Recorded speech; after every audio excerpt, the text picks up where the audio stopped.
Hoy empezamos una nueva serie. Ya terminamos la serie de la época medieval, en donde estudiamos diferentes temas de la teología, la filosofía y demás.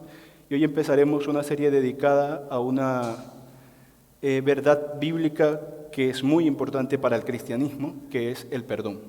Hoy estudiaremos el perdón. Será la primera de varias series, en donde veremos el perdón en sus diferentes relaciones, el perdón de Dios, el perdón entre nosotros, etc. Quiero comenzar leyendo un verso bíblico que está en el Salmo 130, del 1 al 8. Yo lo leeré, si quieren lo anotan. Salmo 130, del 1 al 8. Dice así: De lo profundo, oh Jehová, a ti clamo. Señor, oye mi voz. Estén atentos tus oídos a la voz de mi súplica. Jehová, si mirares a los pecados, ¿quién, oh Señor, podrá mantenerse? Pero en ti hay perdón para que sea reverenciado. Esperé yo a Jehová, esperó mi alma. En su palabra he esperado.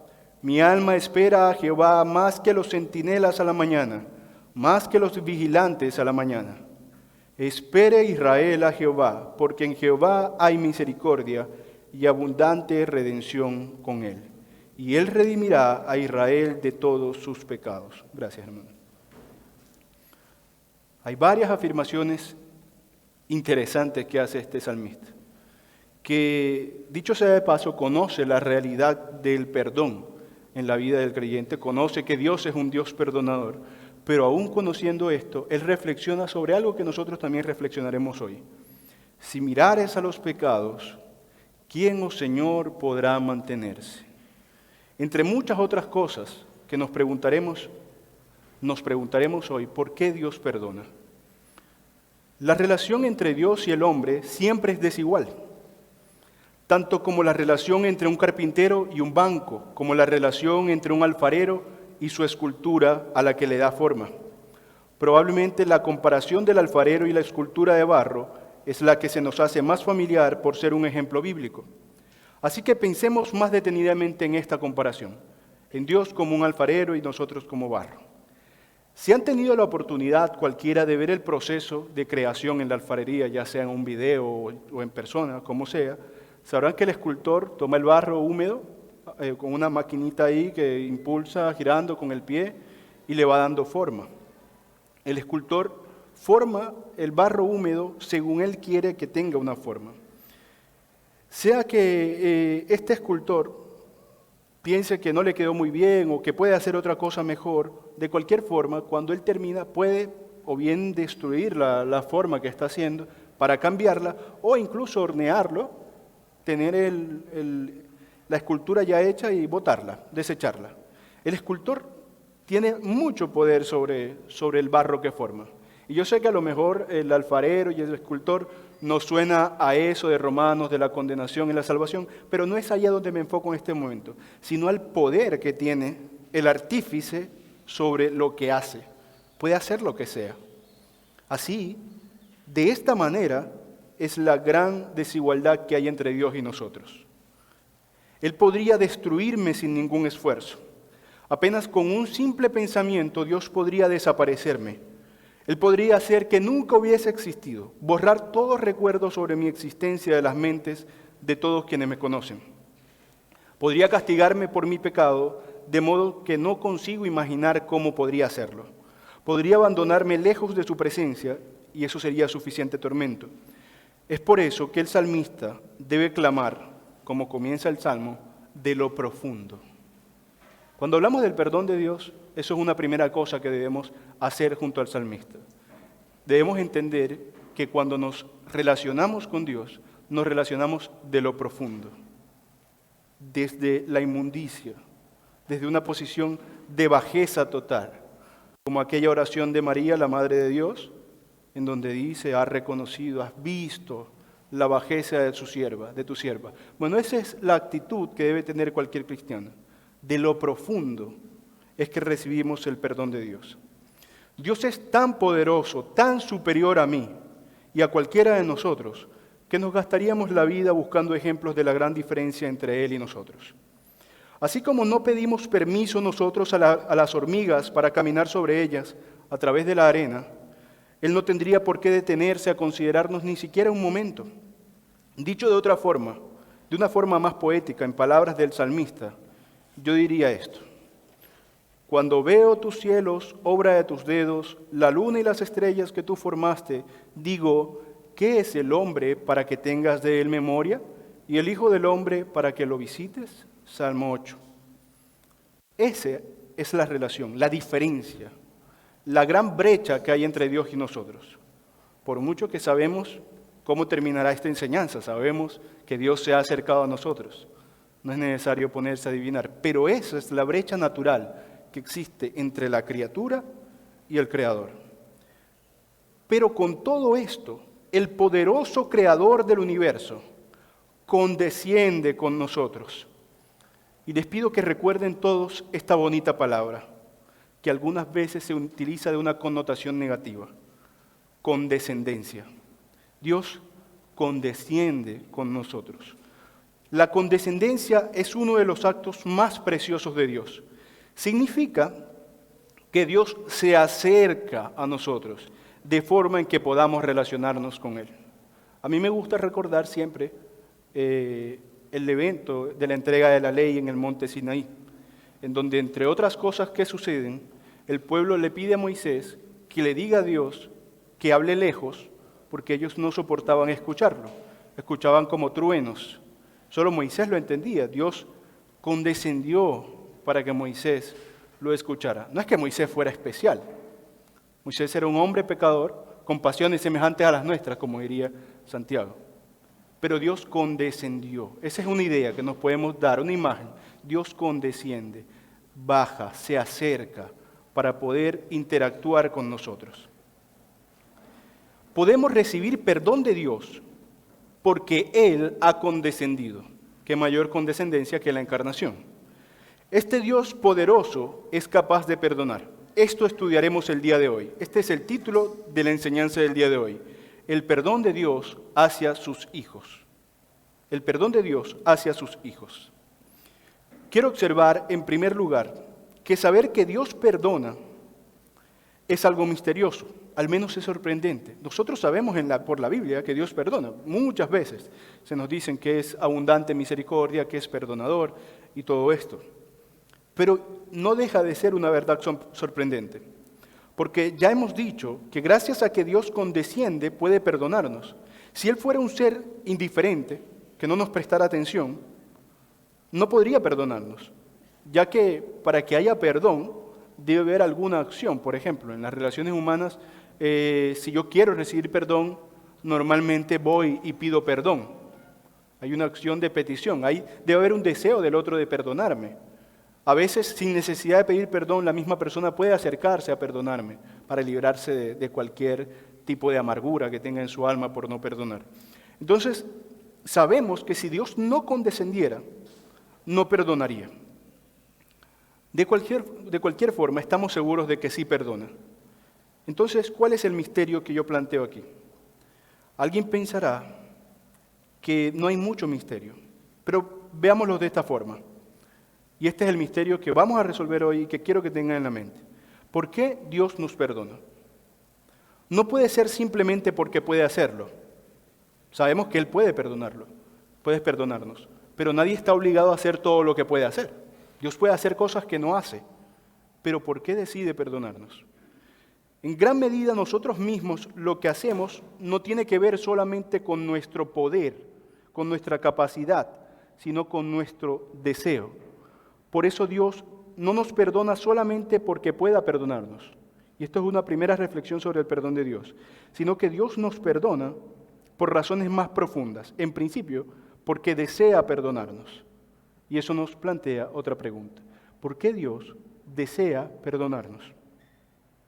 Alguno podría decir que Él perdona porque perdonar es bueno, pero que algo sea bueno tampoco es suficiente motivo para hacerlo, puesto que puede suceder que Dios no desee, o incluso nosotros no deseemos, cosas que son buenas. Les daré un ejemplo. Nadie puede negar acá que tener buena salud es algo bueno. De hecho, le llamamos buena salud. Es deseable. Sin embargo, puede suceder que Dios desee enfermedad para mi vida. cosa que de hecho también es buena. Dios no puede tener malos deseos, eso lo sabemos, es clarísimo. Pero estamos viendo que Dios puede desear una cosa buena que excluye a otra cosa buena. Al desear por buenos fines que yo no tenga salud, está excluyendo que tenga salud, me la quita. Aunque sea bueno la elección, ambas cosas son buenas. Entonces Dios tampoco tiene por qué desear algo simplemente porque nosotros valoramos que es bueno. Queremos saber qué motiva el deseo de Dios. ¿Será que de entre varias cosas buenas Dios escoge siempre lo mejor? Quizás, pero nosotros tampoco estamos en condiciones de saber nada sobre eso, porque no estamos en la mente de Dios. Porque ¿acaso es malo Dios cuando no perdona? Supongamos que Dios no perdona. Supongamos que no perdona a nadie, pero de hecho a algunas personas no la perdona, eso lo sabemos. Pero supongamos que no perdona a nadie. ¿Eso lo hace malo? Claro que no. Cuando castiga, lo hace con justicia y la justicia es buena. Nadie niega que la justicia es buena. Simplemente Dios solo desea cosas buenas, pero no tiene por qué desear lo que a nuestros ojos es deseable. Nos seguimos preguntando si Dios no está obligado a perdonarnos. Y nosotros hemos hecho cosas malas contra Dios. ¿Por qué Dios desea perdonarnos? Es de tal naturaleza este misterio. ¿Por qué Dios desea perdonar? Que muchos lo pasan por alto y llegan a pensar que Dios perdona a diestra y a siniestra. Algunos piensan que Dios los perdona a todos y les dará el cielo a todos, pero eso tampoco tiene concordancia con el título de esta mañana, el perdón de Dios hacia sus hijos. Dios no perdona a todos, sabemos que no, sabemos que pensar que Dios perdona a todos es una perversión de las Escrituras. Me atreveré a decir un poco más todavía al respecto de este asunto. Es tan maravilloso, tan misterioso que el Señor perdone, porque sabemos que Él podría no hacerlo, ya que nadie merece su perdón. Él podría simplemente castigarnos a todos, pero aún así Dios perdona, y esta es la respuesta que tengo para que Dios perdone. Dios perdona porque Dios ama. Dios perdona porque Dios ama. Sabemos que desea perdonarnos, pero la razón de ese deseo es su amor, y veremos por qué. Aunque hablar del amor de Dios nos ocuparía estudios completos, tenemos que tener este detalle presente. El perdón de Dios es una expresión del amor de Dios. Dice Isaías 43:25. Yo soy el que borro tus rebeliones por amor de mí mismo, dice Dios en Isaías.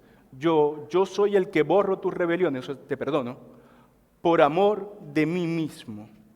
El texto de Isaías es importante porque se suele hablar sobre que Dios perdona de entre los que ama. Pero Isaías nos recuerda otra faceta, algo que se descuida bastante. No esta vez el amor de Dios hacia nosotros, sino el amor de Dios hacia Él mismo. De lo cual, según Isaías, surge el perdón de Dios. No es que hay algo especial en mí, sino que Dios perdona por amor de sí mismo. Esa es parte de la fuente del amor de Dios. Las Escrituras nos comentan una verdad inmensa sobre la naturaleza de Dios. Nos dicen sobre Él que es el amor algo tan característico de su ser que podemos decir que Él es amor. Primera de Juan 4:8 dice, el que no ama no ha conocido a Dios porque Dios es amor. Entonces, no es extraño que el perdón de Dios surja del amor de Dios, porque Dios es amor, forma parte de su naturaleza. Así como las manzanas son manzanas y las peras son peras, Dios es amor y no puede ser otra cosa, no puede ser algo diferente del amor. El que ama desea el bien, porque amar es desear el bien. El que ama es íntegro, porque la integridad es buena. El que es íntegro tiene palabra sin doblez. Su sí es sí y su no es no. Por lo tanto, decir que el perdón de Dios es una expresión de su amor significa que es una expresión de su integridad. Y ahí vamos escarbando un poco más.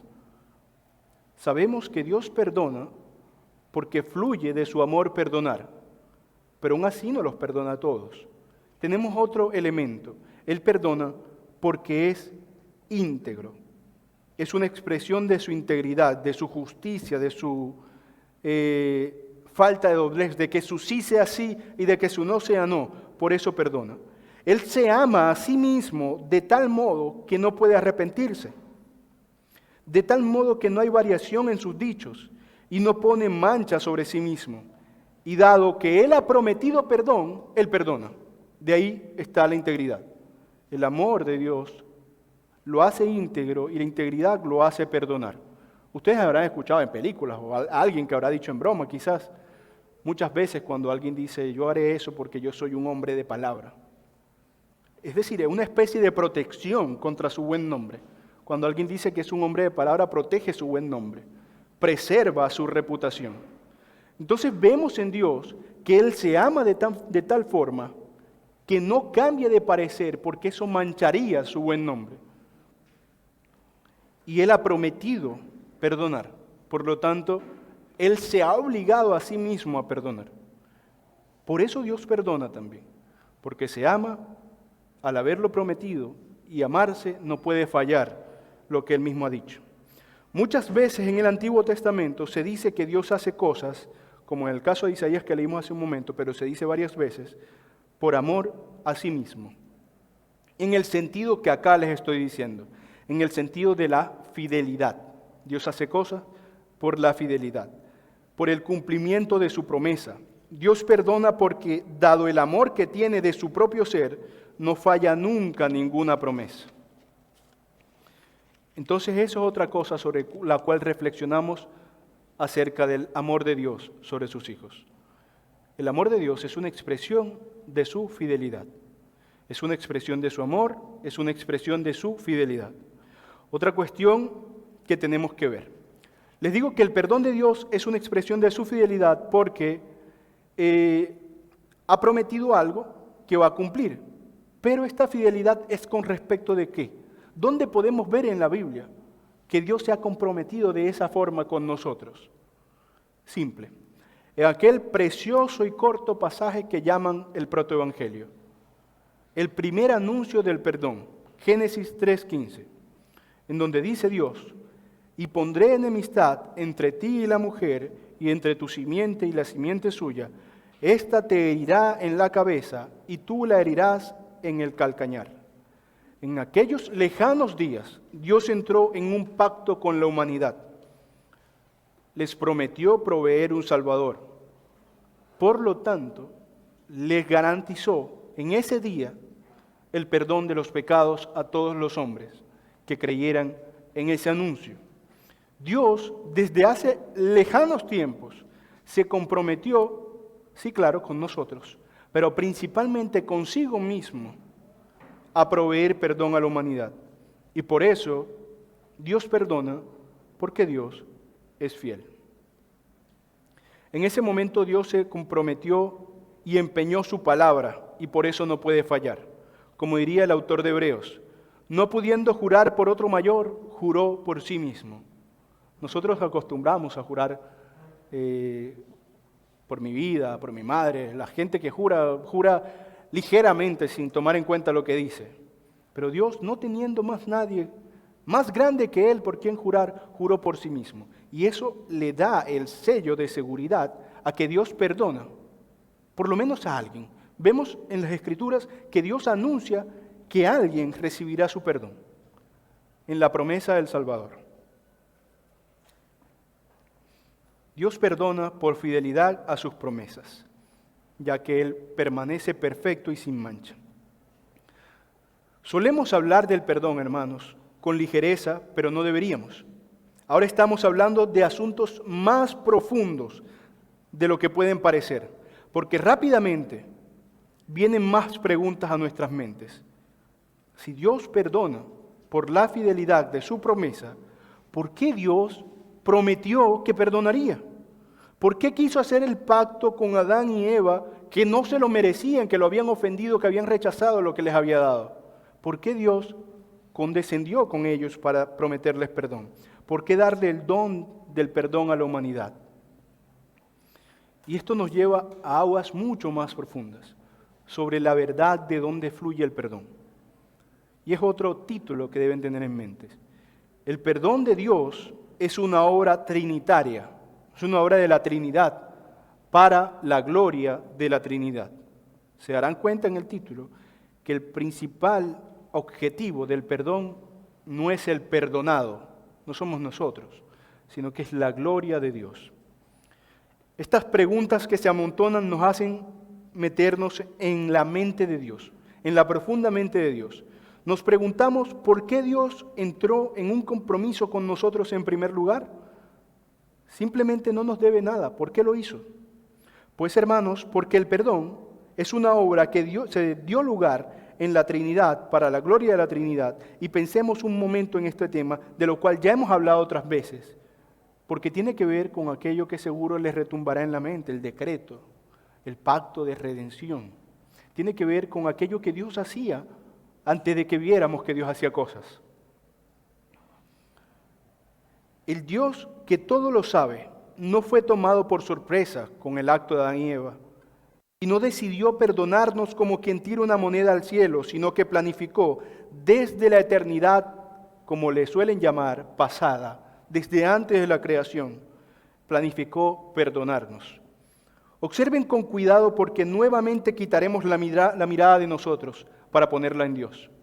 Cuando hablamos del perdón de Dios hacia sus hijos, normalmente vemos la belleza de lo que recibimos, pero olvidamos la hermosura y la magnificencia de quien da ese perdón. Y veremos ahora que realmente esa acción de perdonar debe glorificar más a Dios que a nuestra buena suerte o a nuestra buena aventura. Miren, ahora que indagamos, nos damos cuenta de que aquel compromiso hecho con Adán y Eva, nuestros primeros padres, es simplemente un efecto, una cosa secundaria cuando se trata de la fidelidad de Dios, por la cual perdona. Porque hay un pacto anterior a ese, hay un pacto anterior al hecho con Adán y Eva, en el cual castigan a la serpiente y prometen un Salvador, según el cual ya Dios se había comprometido a perdonar. ¿Recuerdan aquellas palabras del Señor Jesús? En Mateo 25. Entonces el Rey dirá a los de su derecha: venid, benditos de mi Padre, heredad el reino preparado para vosotros desde la fundación del mundo. No había el hombre pecado y había un reino preparado para los que pudieran entrar, que no eran todos. Si leemos todo el segmento de donde saqué este texto, sabremos que a los de la izquierda no irá eso, sino que irán a la condenación. Dios desde la eternidad había planificado perdonar al hombre. Así que quitemos la mirada del Edén, de Adán y Eva, de nosotros, y pongamos la mirada ahora en Dios, porque Él, por su propia voluntad, no porque se sintiera mal por nosotros, sino por su propia voluntad, entró en compromiso consigo mismo desde la eternidad para salvarnos. Este compromiso fue hecho adentro, desde la Trinidad, entre el Padre, el Hijo y el Espíritu Santo. Acordaron todo cuanto compete a nuestra salvación. Y este compromiso que nos interesa, que nos beneficia, es en última instancia para la gloria del único y trino Dios, quien, ¿cómo podría demostrar que es justo si no castiga? ¿Y cómo podría, y mucho más importante para la reflexión de hoy, cómo podría demostrar que es perdonador y misericordioso si no perdonara? Ambas cosas debe hacerlas para mostrar diferentes características de su ser. Como diría el apóstol Pablo: ¿y qué si Dios, queriendo mostrar su ira y hacer notorio su poder, soportó con mucha paciencia los vasos de ira preparados para destrucción, con los cuales iba a hacer notoria su ira y su poder? ¿Y qué? Y para hacer notorias las riquezas de su gloria, las mostró para con los vasos de misericordia que Él preparó de antemano para gloria. Esa es otra razón por la que Dios perdona. Dios perdona para darse a conocer. Nosotros no podemos conocer de Dios más, quizás algunas cosas generales, pero no mucho más de lo que Él ha revelado. Conocemos a Dios porque se ha revelado. Los cielos cuentan la gloria de tu nombre, dice el Salmo. No podríamos conocer a Dios si Él hubiera querido permanecer oculto. Y gracias porque no permaneció oculto.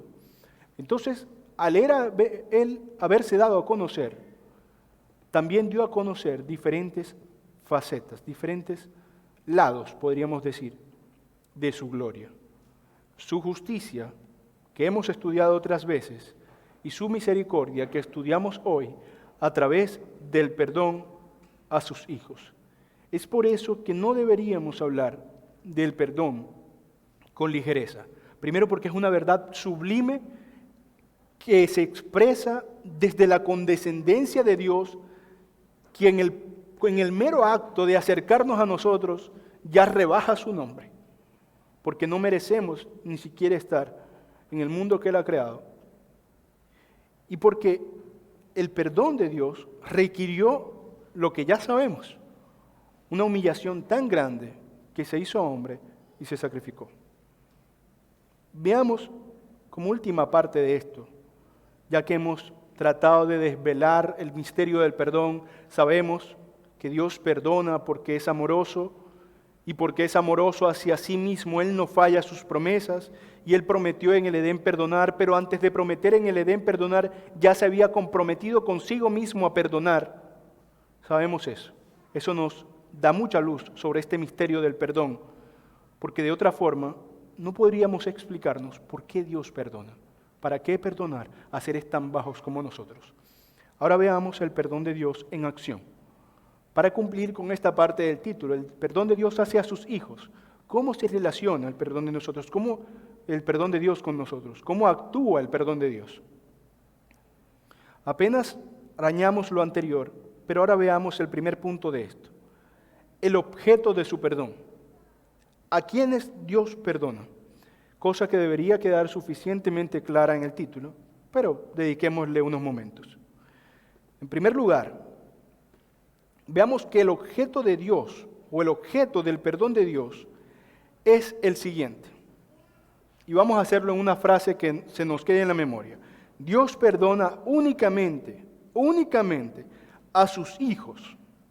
Y una cláusula necesaria, porque nosotros somos de mente traviesa y inventamos muchas cosas, es la siguiente. Dios perdona únicamente a sus hijos, y no todos son sus hijos.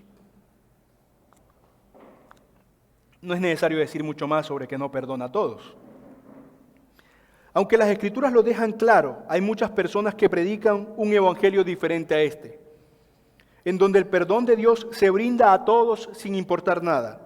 Confunden así la gracia que Dios tiene con el pecador, al no fulminarlo por las mañanas, al dar lluvia para sus cosechas, al dar alimento para su familia.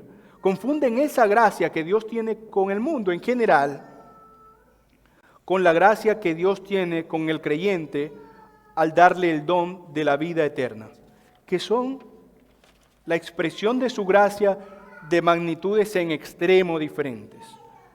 La gracia que llamamos común, por la que Dios hace llover sobre impíos y sobre injustos, es una gracia temporal, una gracia que tiene fin. Quisiera yo, si lo supiera, si estuviera al tanto de toda mi vida, pasar una vida de enfermedad, hambre y dolor constante a cada minuto, si yo sé que eso me garantiza el reino eterno. Pero si me ofrecieran una vida de placer total sin el reino, y yo estoy consciente de eso, yo creo que cualquier persona mínimamente racional la desecharía. Prefiere una vida de sufrimiento. Mucho sobre eso hablan los salmistas en sus salmos. La gracia que Dios tiene en general es una mera condescendencia, como decíamos al principio, pero sin perdón. Dios, con el solo hecho de no matar a los pecadores acá, ahora, ya condesciende con ellos, pero no como con nosotros, porque no los perdona. La gracia que Él tiene en particular con el creyente es una condescendencia con perdón. Por si esto no queda lo suficientemente claro, veamos solo dos textos rápidamente, uno de los cuales es muy conocido. El primero es Juan 3:16. Porque de tal manera amó Dios al mundo, que ha dado a su Hijo unigénito, para que todo aquel que en Él cree no se pierda, mas tenga vida eterna.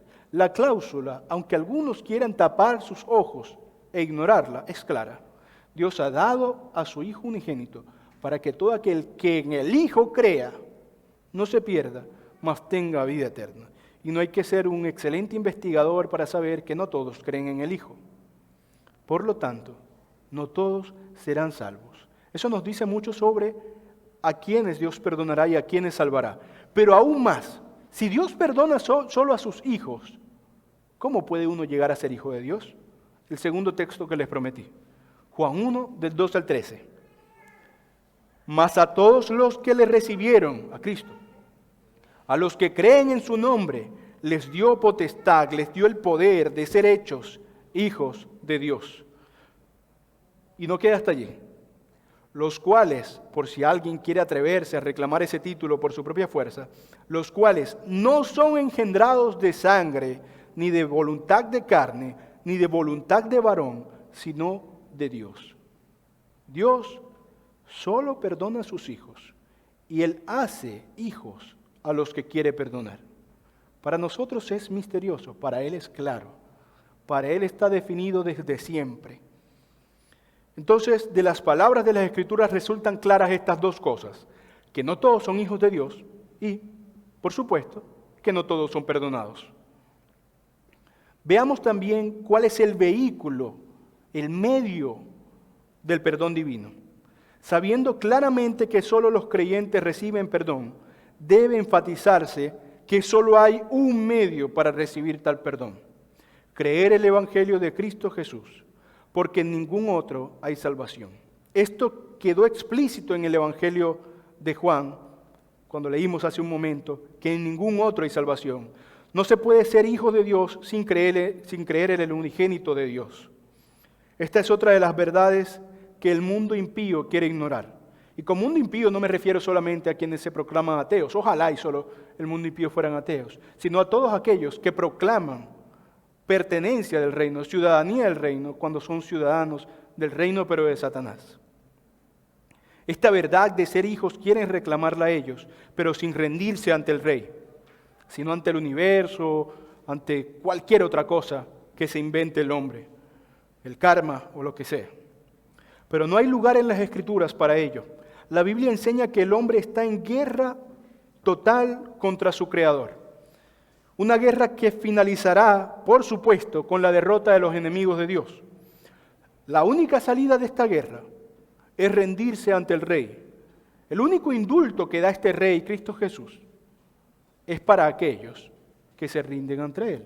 El único indulto, entiéndase, el único perdón que da Cristo, que da Dios, es para los que creen en el único medio de salvación.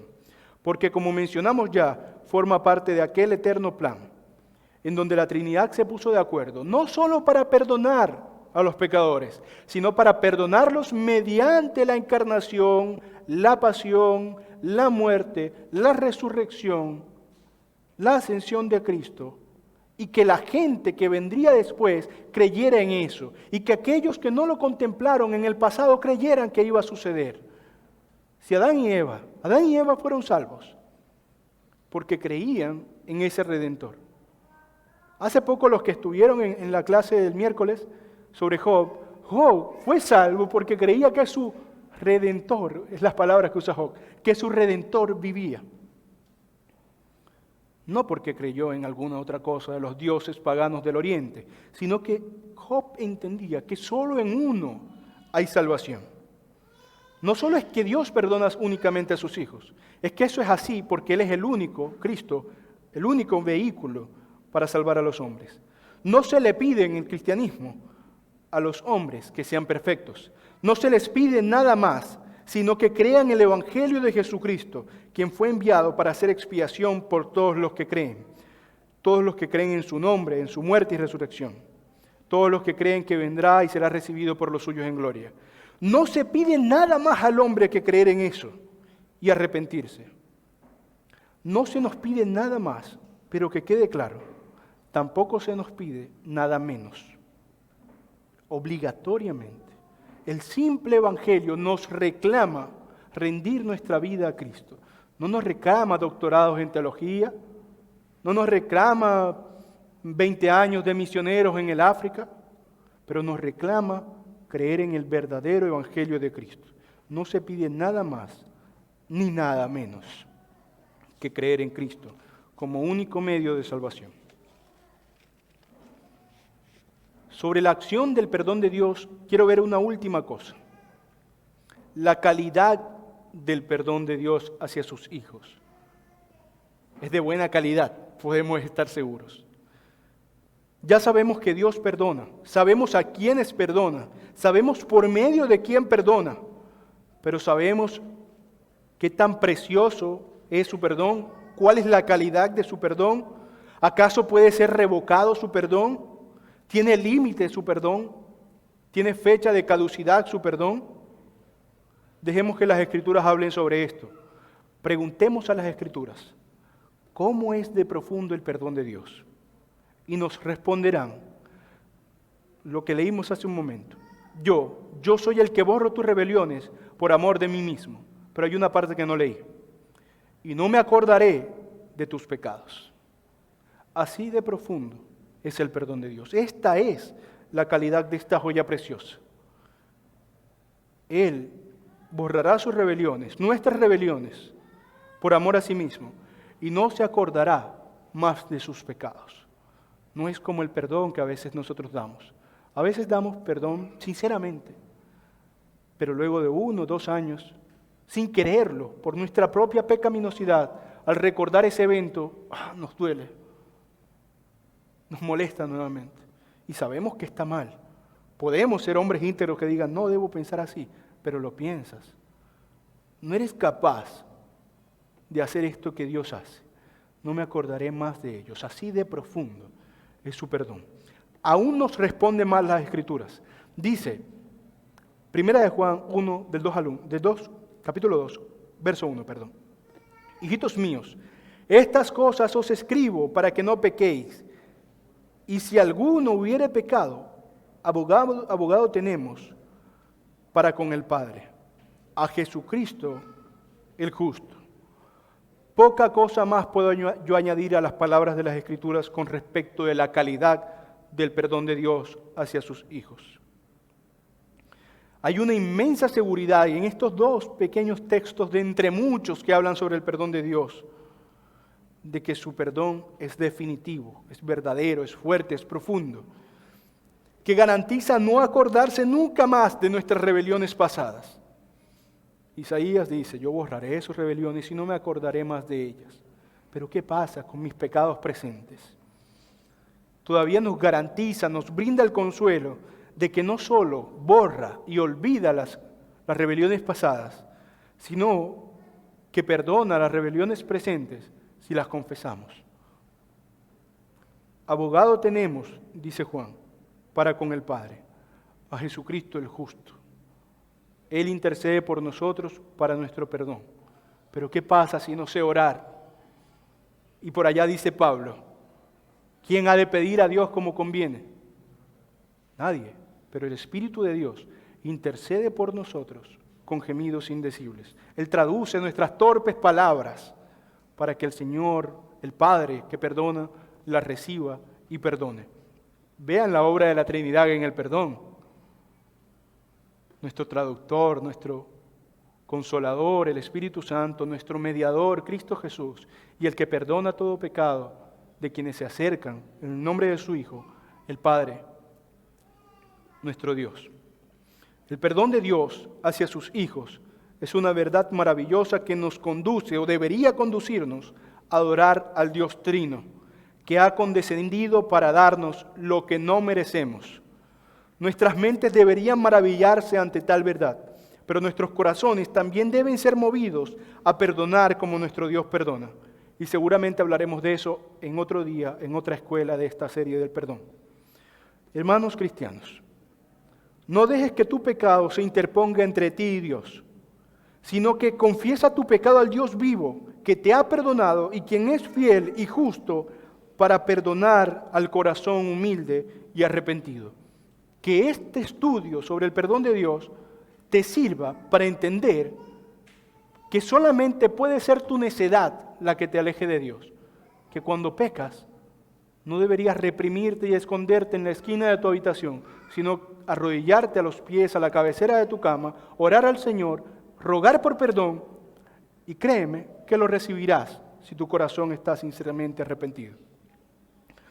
Hombre y mujer, tú quien seas que no hayas creído en el Evangelio, acércate hoy al trono de la gracia en el día, y nunca mejor dicho, en el día en que puede ser hallado.